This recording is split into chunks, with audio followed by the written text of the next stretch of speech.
बचपन, 55 और 95 हर उम्र के लिए यकसा मुफीद, मफाद आम्मा का आलम बरदार। जरूर सब्सक्राइब करें, लाइक करें, शेयर करें और बेल आइकन प्रेस करना न भूलें। Rabbani the scholar YouTube channel. आज एक मुख्तसर सी दावत पर लब्बैक कहते हुए हम यहाँ पर जमा हुए हैं। यकीनन ये वो तकरीब है जो अपने आप में जहां इंतहाई मुख्तसर है, वहीं अपने आप में जामियत के साथ एक ऐसी हौसला अफजाई की तकरीब यहां पर मुनक्किद की गई है जहां पर शहर अजीज मालेगांव के एक सीनियर सहाफी मोहतरम अंसारी एहसानुर रहीम साहब मौजूद हैं। वहीं एक नौजवान, हौसलामंद और एंकरिंग के साथ साथ डिजिटल दौर का एक जबरदस्त सहाफियाना किरदार अदा करने वाली शख्सियत मोहतरम इम्तियाज खलील साहब, और वहीं एक सहाफती जिम्मेदारियों को अहसन तरीके से निभाने की कोशिश में सरगर्दा एक उससे मजीद नौजवान, यानी यहां पर 3 नस्लों का संगम जो है नजर आ रहा है। इस छोटी सी मुख्तसर सी बेहतरीन और अपने आप में जामियत से पूर्ण तकरीब का आगाज तिलावत कलाम रब्बानी से करना चाहूंगा।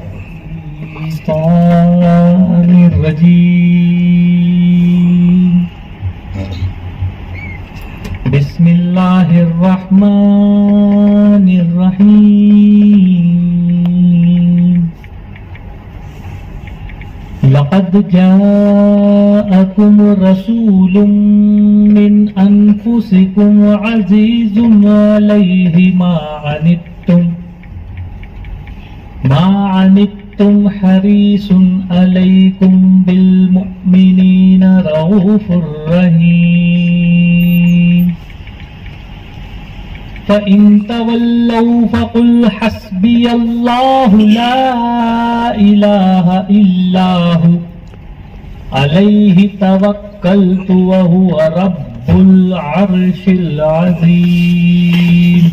सदक़ल्लाहुल अज़ीम। अज़ीज़ान महफ़िल, जैसा कि आगाज में ही मैंने यहाँ पर मौजूद मुअज़्ज़िज़ीन शहर का एक मुख्तसर सा तारुफ पेश किया, मैं यहाँ पर हाजिर आए तमाम ही अहबाब का इंतहाई पुरतपाक खैर मकदम करता हूँ, न सिर्फ अपनी जानिब से बल्कि इस कोहिनूर म्यूजिक एकेडमी के रहनुमा मोहतरम अबुल फैसल जावेद साहब, जिनका अपना अदारा इन्होंने आज की इस मुख्तसर सी तकरीब के लिए यहाँ पर दिया है, और ऐसा वो बेशतर करते रहे हैं और इंशाल्लाह करते रहेंगे कि ये नौजवानों को हौसला देने की जगह है। और यहाँ पर आज मोहतरम अब्दुल्ला अंसारी साहब की हौसला अफजाई की यह तकरीब मुनक्किद की गई है। आइए यहाँ पर मैं चाहूंगा कि हमारे जो मुअज़्ज़िज़ीन शहर हैं उनकी मौजूदगी में मैं सबसे पहले यहाँ पर साजिद नईम साहब से इल्तिमास करता हूँ कि माइक पे तशरीफ लाएं और आज की इस प्रोग्राम की जो गर्ज गायत है, जहां मैंने एक लफ्ज में, एक जुमले में यहाँ पर बयान कर दी है, वहीं पर वो इसके पीछे की जो सारी चीजें हैं कि अब्दुल्ला अंसारी कौन, अब्दुल्ला अंसारी किस वक्त से इस फील्ड से जुड़ा हुआ है और अब्दुल्ला अंसारी के अज़ाइम क्या हैं और वो किस तरह से अपने काम को तुमदही से कर रहा है, अंजाम दे रहा है, इस पर अपने अंदाज से रोशनी डालें। मोहतरम साजिद नईम साहब। अस्सलाम वालेकुम मोहतरम मेहमान इकराम, और आज का जो प्रोग्राम हमने रखा है तो प्रोग्राम तो यही है कि अब्दुल्ला अंसारी जो एक उभरता हुआ जर्नलिस्ट है, मैं मान रहा हूँ कि वो जर्नलिस्ट है और उसका सिलेक्शन ईटीवी के लिए हुआ है। क्या बात है, वाह। इम्तियाज भाई जो है तो ईटीवी में मालेगांव के पहले बंदे थे जिन्होंने काम किया और बहुत बेहतरीन अंदाज में काम किया। जिस वक्त मैंने ईटीवी में काम किया, मेरा सिलेक्शन जो हुआ था, इंटरव्यू में मुझे पूछा गया, do you know who is Imtiaz? क्या बात। तो मैंने काफी उनका तारुफ बताया कि उनका जो काम था। उसके बाद में ईटीवी के अंदर अब अब्दुल्ला अंसारी का सिलेक्शन हुआ है, बाकायदा प्रोफेशनल तौर पर उसे ऑफर लेटर मिला है और उसका सिलेक्शन हुआ है। तो मालेगांव की जो नुमाइंदगी कौमी सतह पर, जो stories, positive stories news daily जो सेंड करने वाला बंदा है अब्दुल्ला अंसारी। तो मुझे लगा कि नहीं, हमारा जो ग्रुप है, हमारा जो हमने बनाया पत्रकार विकास फाउंडेशन मालेगांव में, उसके अलावा जो यूट्यूबर्स है, जो ब्लॉगर्स है, जिन्होंने लॉकडाउन में भरपूर काम किया, उसके बाद में इलेक्शन के टाइम भी काम किया, अनबाइज्ड काम किया, लेकिन कहीं ना कहीं उन्हें नज़रअंदाज किया जाने लगा, एडॉप्टिबिलिटी नहीं मिली। इससे पहले हमारी बात हुई है एक वर्कशॉप के अंदर, उस वर्कशॉप में इम्तियाज भाई ने गाइडेंस भी की थी और एक डेफिनेशन दी थी उस टाइम में डिजिटल जर्नलिज्म, जो हम यूट्यूब के थ्रू करते हैं या ब्लॉगिंग के थ्रू करते हैं। तो इस फील्ड के अंदर जितने लोग भी जर्नलिज्म जुड़े सब तो काम कर ही रहे हैं, लेकिन उसमें से अब्दुल्ला अंसारी का selection national portal, national news agency के लिए होना, ये बड़ी बात है। और मैं यहाँ पे एक चीज और बताना चाहूंगा कि 2018 में अब्दुल्ला अंसारी धुले एक्सप्रेस के लिए काम करते थे, मतलब मालेगांव की रिपोर्टिंग धुलिया शहर में भेजते थे। और ये जब मुझसे मुलाकात हुई इनकी, तो ये इनका इंटरव्यू करने के लिए मैं गया था। एक्चुअल में इनको इनवाइट किया था कि मुझे इस लड़के का इंटरव्यू करना है, ये मेहनत कर रहा है, फील्ड पे स्टोरीज कर रहा है, न्यूज कवर कर रहा है। मैंने देखा कि ये तो कर रहा है, इनको बुलाया, इनका इंटरव्यू किया गया। अजीज एजाज साहब ने इनका इंटरव्यू किया था, वो इंटरव्यू पब्लिश नहीं हुआ। खैर, उस वक्त मैंने अब्दुल्ला अंसारी से पूछा कि आप जर्नलिज्म क्यों ज्वाइन करना चाहते हैं, तो उन्होंने कहा कि मुझे इंटरेस्ट है और इसके अंदर मुझे करियर भी करना है। उस वक्त वो ग्रेजुएशन कर रहे थे, अल्हम्दुलिल्लाह वो ग्रेजुएट भी है, अभी बीपीएड कर रहे हैं। तो मैंने उनको कहा था कि जर्नलिज्म क्यों करना है, उनका इंटरेस्ट। मैंने उसको कहा कि देखो, जर्नलिज्म में दो चीजें मिलेंगी आपको, एक शोहरत और एक पैसा। क्या चाहिए? बोले दोनों। तो अल्हम्दुलिल्लाह दोनों अल्लाह पाक ने दोनों से नवाजा। आज उसका नाम भी है और एक अच्छा नेटवर्क बन गया है। और मालेगांव में चुनिंदा जर्नलिस्ट है जो फील्ड पे एक्टिव काम करते हैं। तो आप अगर नाम गौर करेंगे ना, तो उसमें अब्दुल्ला अंसारी एक है जो आपको हर जगह मिलेगा, चाहे क्राइम रिपोर्ट हो, चाहे पॉलिटिकल प्रोग्राम हो, या कल्चरल हो, या फिर लिटरेचर अरबी प्रोग्राम हो, वो हर जगह आपको दिखाई देगा। तो इसका मतलब वो एक्टिव वर्किंग जर्नलिस्ट है। तो ऐसे जर्नलिस्ट का, ऐसे न्यूज रिपोर्टर का जो मालेगांव की नुमाइंदगी नेशनल लेवल पर उसका एजाज होना चाहिए। तो आज की तकरीब का यही मकसद है कि आज की तकरीब में अब्दुल्ला अंसारी को एजाज दिया जाएगा। बात करने का हसीन तौर तरीका सीखा हमने उर्दू के बहाने से, ये सलीका सीखा। क्या बात। ये उर्दू ज़बान अदब का ये सहाफ़ी जो मुस्तकबिल में अपनी सहाफ़ियाना रविश के साथ सहाफ़ियाना किरदार को उम्दगी से अंजाम देने के अज़ाइम लिए हुए है, आज उसी का इस्तकबाल यहाँ पर किया जाना है। इससे कबल कि अंसारी अब्दुल्ला का इस्तकबाल यहाँ पर शाल और गुल वगैरह से किया जाए, मैं चाहूंगा कि इमरान राशिद जो है वो यहाँ पर माइक पर तशरीफ लाएं और अब्दुल्ला अंसारी के ताल्लुक से अपने ख्यालात और एहसासात का इजहार करें। सबसे पहले तो मैं मुबारकबाद पेश करना चाहूँगा अब्दुल्ला अंसारी को ईटीवी के सिलेक्शन के लिए, ईटीवी में सिलेक्शन के लिए। इससे कबल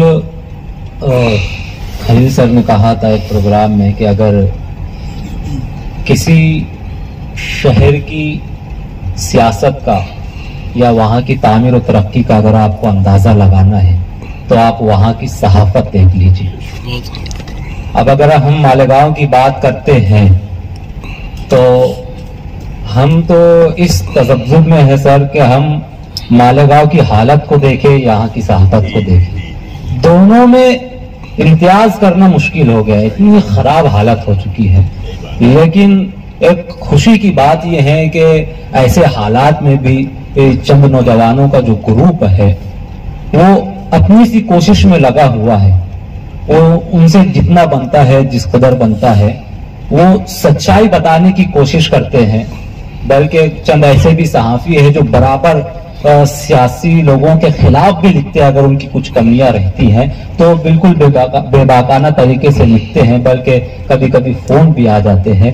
अब्दुल्ला अंसारी भी मैंने देखा, क्योंकि हमारे साथ ही रहते हैं, बड़े यानी एक्टिव रहते हैं और हर जगह पहुंचने की कोशिश करते हैं।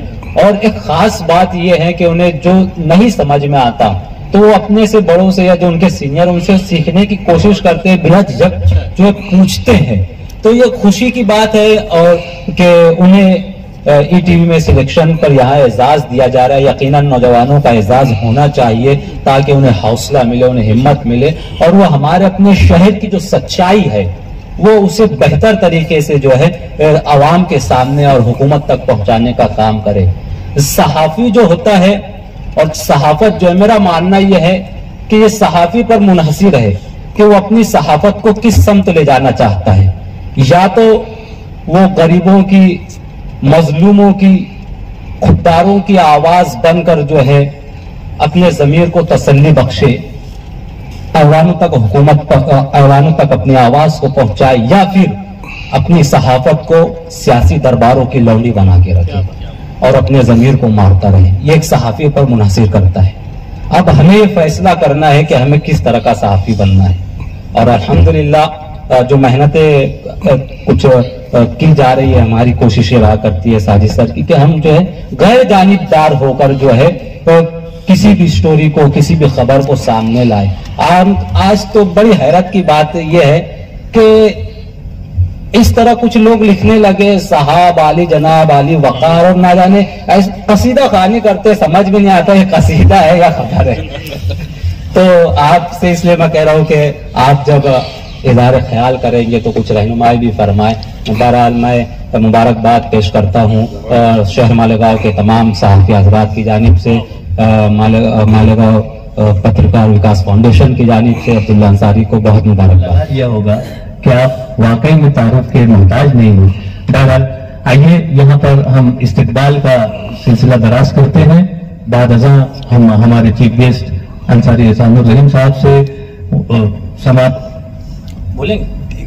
मैं फररूद रूमी साहब जो कि एक मुनफरिद अंदाज से अपने आप को मुतहर्रिक किए हुए हैं और जहाँ पर स्कूल के मामलात को लेकर चल रहे हैं, वहीं पर समाज माशरे की नब्ज को तलाश करके जो है उसे दुरुस्त रखने की कोशिश करने में पहल किए हुए हैं। मोहतरम फररूद रूमी साहब से मैं इल्तिमास करता हूँ कि माइक पर तशरीफ लाएं और अपने एहसासात अब्दुल्ला अंसारी के हवाले से पेश करें। अस्सलाम वालेकुम। जॉन एलिया ने कहा है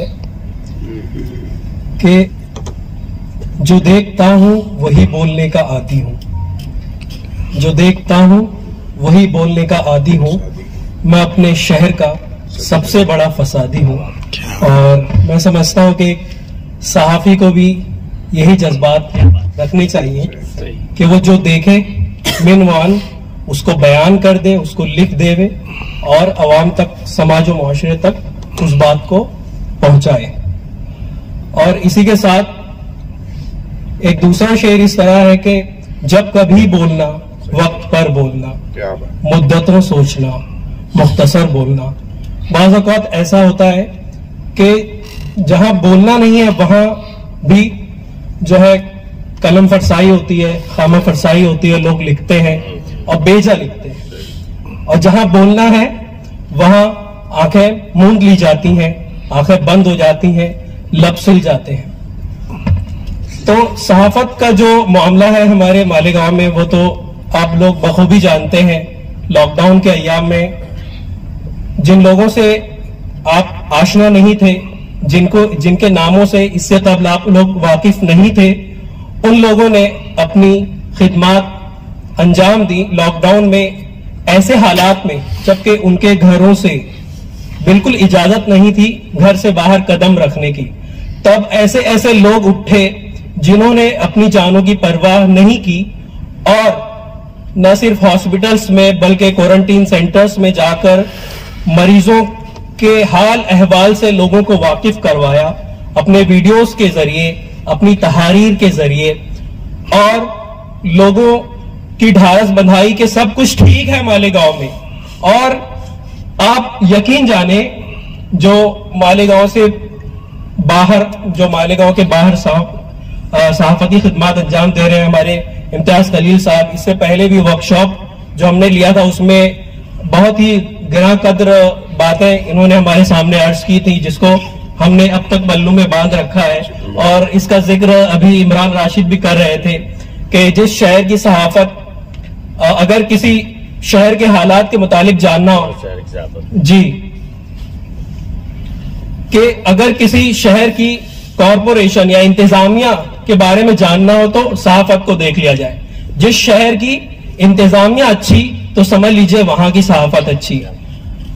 तो लॉकडाउन के जो अय्याम रहे हैं बहुत ही नागुफ्ता भी हालात थे, इसके बावजूद बहुत से लोग उठे और शहर के लिए अपनी जानों की परवाह ना करते हुए जो खिदमत अंजाम दी है उससे इनकारी कोई भी आम शख्स नहीं हो सकता, कोई आमी नहीं हो सकता।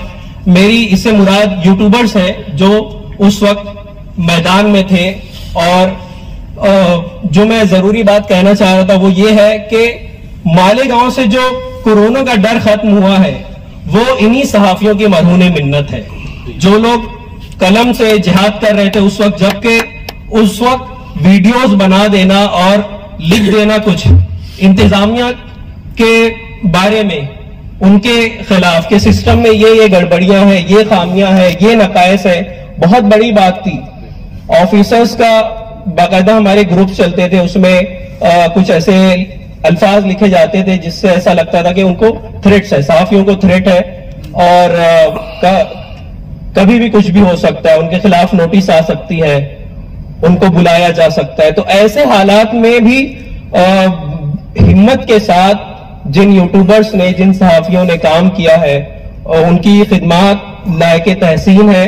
और उनमें से अक्सर व बेशतर ऐसे सहाफी हैं जिन्होंने कोई एजाज नहीं लिया, अब तक कोई अवार्ड नहीं लिया और ना उसके ख्वाहा है, ना ही वो उसके मुतमन्नी है। वो सिर्फ ये चाहते हैं कि हम अपने मालेगांव शहर में अमन और अमान कैसे बरकरार रखें, इसका नाम कैसे रोशन करें।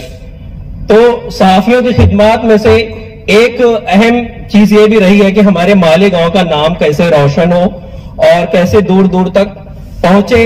उसकी एक कड़ी जनाब अब्दुल्ला अंसारी है कि जिन्हें आज ETV उर्दू की जानिब से जो एजाज मिला और उनका सिलेक्शन हुआ है, उस पर मैं उनको बहुत ही मुबारकबाद पेश करता हूं और उम्मीद करता हूं कि वो जिस ओहदे पर है फिल वक्त ETV उर्दू की तरफ से जो उन्हें ओहदा सरफराज किया गया, तफवीज किया गया है, उससे बढ़कर वो जो है उसका हक अदा करेंगे। और इनके ताल्लुक से क्या कहूं, बड़े हमारे समझ लीजिए देरीना मरासिम रहे हैं। लॉकडाउन के अय्याम से हम लोग एक दूसरे को जानते हैं और उसमें बहुत सारी बातों पर इख्तिलाफ भी होता है, ज्यादा इख्तिलाफ होता है, कम ही में हम लोग मुत्तफिक होते हैं, लेकिन उसके बावजूद ये मेरे भाई हैं और इनकी कामयाबी पर मुझे दिली खुशी हुई है। और मैं आगे चाहूंगा कि ऐसे ही हम लोगों में इत्तेहाद कायम रहे और जो ये मेरे साफी भाई हैं वो ऐसे ही तरक्की करते रहे और अपनी कौम के मुतालिक जो है फिक्रमंद रहे। शुक्रिया। आइए मैं कोहिनूर म्यूजिक एकेडमी के रहनुमा मोहतरम जावेद अबू फैसल साहब से इल्तिमास करता हूँ कि अंसारी अब्दुल्ला को शाल पेश करके उनका इस्तकबाल करें और साथ ही गुलदस्ता उनकी खिदमत में पेश करके उनके हौसलों को जिला बख्शें। कोहिनूर म्यूजिक एकेडमी अपने आप में जहां म्यूजिक के हवाले से जाना जाने वाला एक अदारा है, वही नौजवानों की हौसला अफजाई के लिए, नौजवानों के हौसला अफजाई के ज़िम्मन में भी अपने आप को हमेशा मुतहर्रिक रखने वाला अदारा है। मैं बहुत मुबारकबाद पेश करता हूँ और साजिद अंसारी साहब से इल्तिमास करता हूँ और एहसान रहीम साहब से इल्तिमास करता हूँ कि शाल पेश करके अंसारी अब्दुल्ला का एजाज फरमाएं। यकीनन ये वो शफकत और मोहब्बत की शाल है जिसे अपने कांधों पर सजाकर अंसारी अब्दुल्ला जो है मजीद साहबियाना किरदार अदा करने में मुतहर्रिक व मुआविन साबित होंगे। इम्तियाज खलील साहब से मैं इल्तिमास करता हूं कि अपने दस्त मुबारक से अंसारी अब्दुल्ला की हौसला अफजाई फरमाएं। हालांकि यकीनन ये दोनों साहबान अपने अल्फाज से, अपनी तकारीर से जो है हौसला अफजाई फरमाएंगे, लेकिन चूंकि यहाँ पर मैं अंसारी एहसान रहीम साहब से इल्तिमास करता हूँ कि 2 जुमलों से आप हेलो, हाँ हरीश, क्या बोल रहे मोहतरम इम्तियाज खलील साहब और मेरे नौजवान साथी यूट्यूबर ब्लॉगर, मैं इस मौके पर अब्दुल्ला अंसारी को सिलेक्शन होने पर अब्दुल्ला अंसारी को गहराइयों से मुबारकबाद पेश करता हूँ और उनके लिए नेक बादशाह इस मौके पर मैं सिर्फ यही कहना चाहूँगा आज कर देता हूँ कि जिस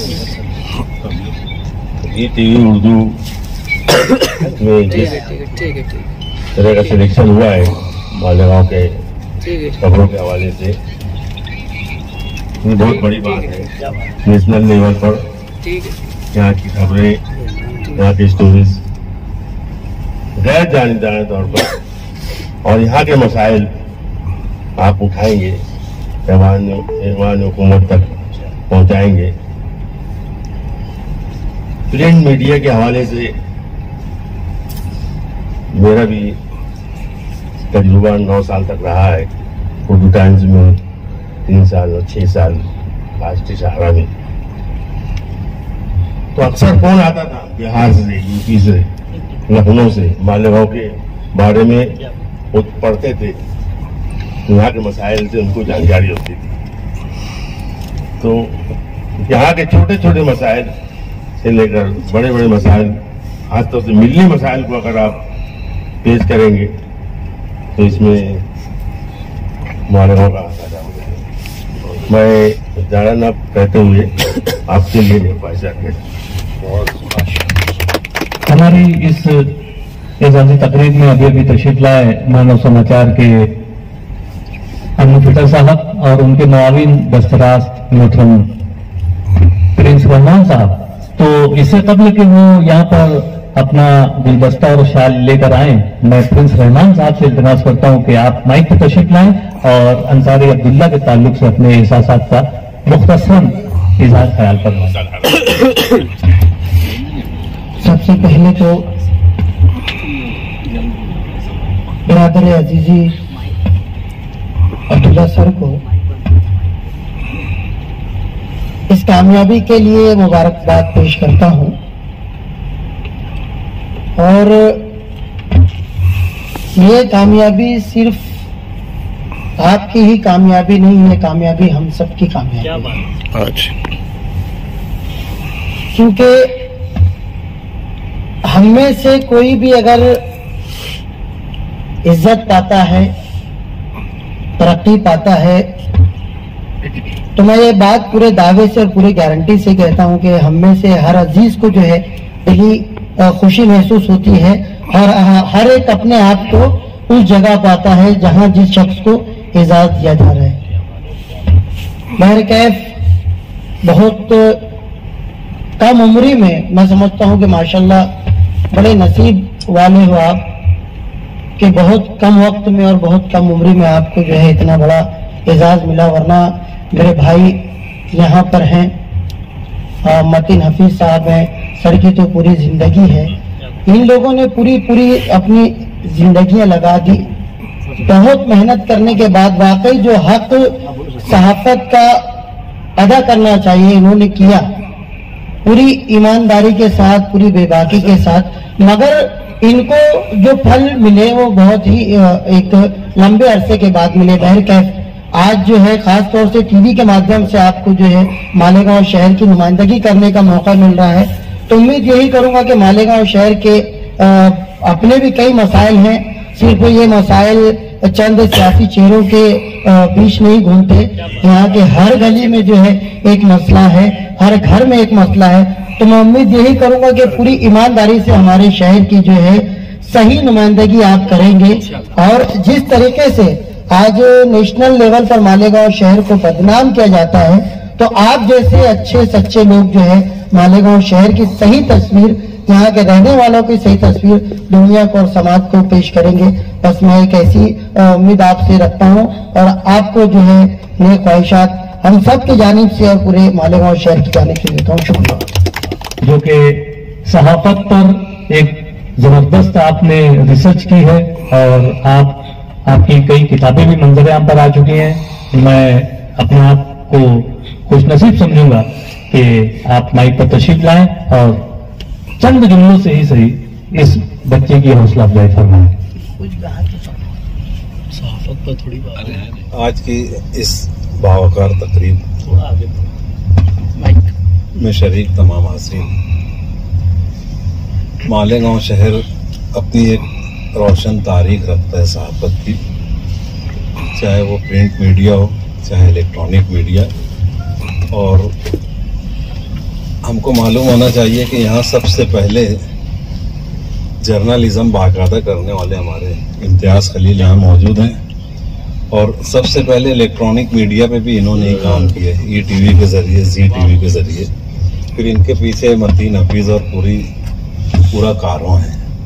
और आज ये देख के खुशी होती है कि इतने बरसों में बहुत सारे सहाफ़ी, कमोबेश 20-25 साल, जिन्होंने बाकायदा जर्नलिज्म का कोर्स किया और मुल्क के मुख्तलिफ चैनल्स में, अखबारात में अपनी खिदमात अंजाम दे रहे हैं।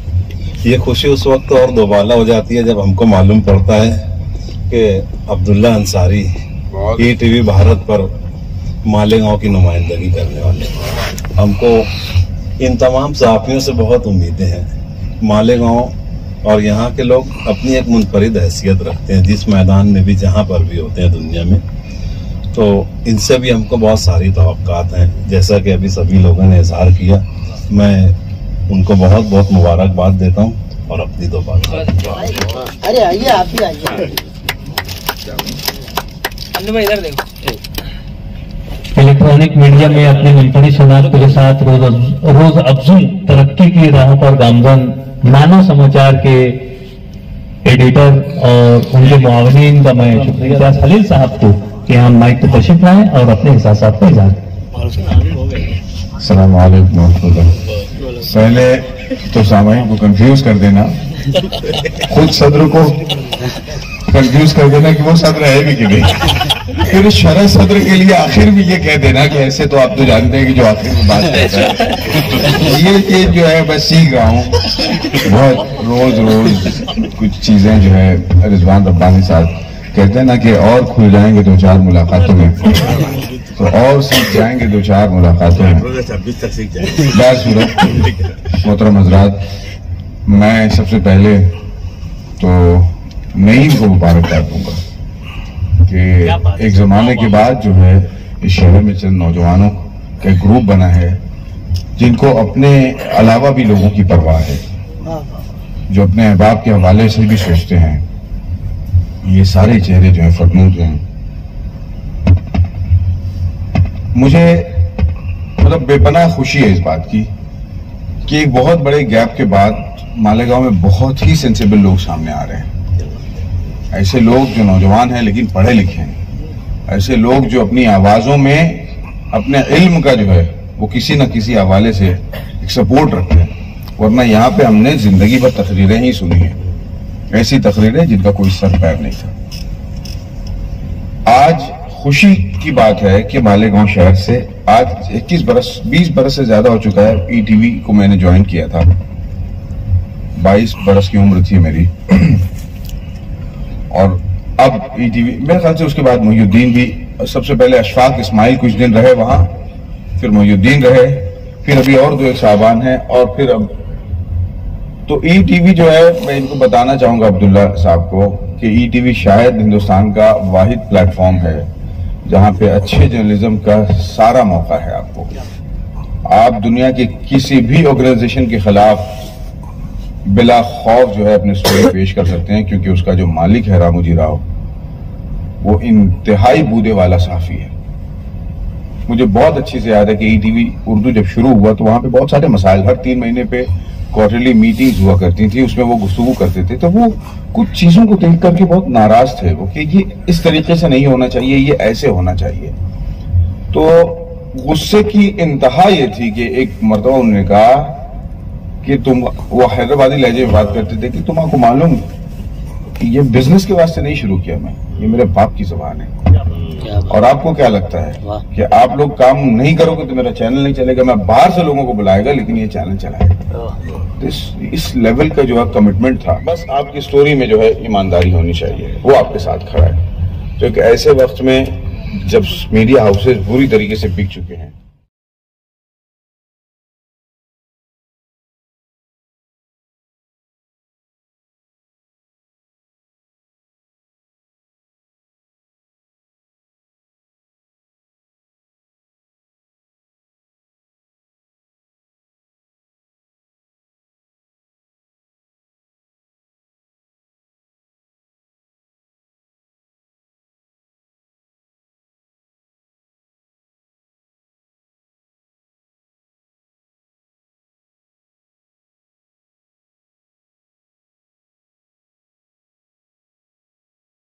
बचपन, 55 और 95 हर उम्र के लिए यकसा मुफीद। मफाद आम्मा का आलम बरदार। ज़रूर सब्सक्राइब करें, लाइक करें, शेयर करें और बेल आइकन प्रेस करना न भूलें। Rabbani the scholar YouTube channel. Rabbani the scholar YouTube channel इल्मी, अदबी, दीनी, मिल्ली, समाजी, सकाफती, तहजीबी, फलाही, तिब्बी, फ़न्नी, माशी, तिजारती, माशरती, इंतज़ामी, इनकलाबी, तहरीकी, तहकीकी, तकनीकी, तफ्तीशी, तामीरी, तालीमी व मालूमाती यूट्यूब चैनल। ज़रूर सब्सक्राइब करें, लाइक करें, शेयर करें और बेल आइकन प्रेस करें। Rabbani the scholar YouTube channel.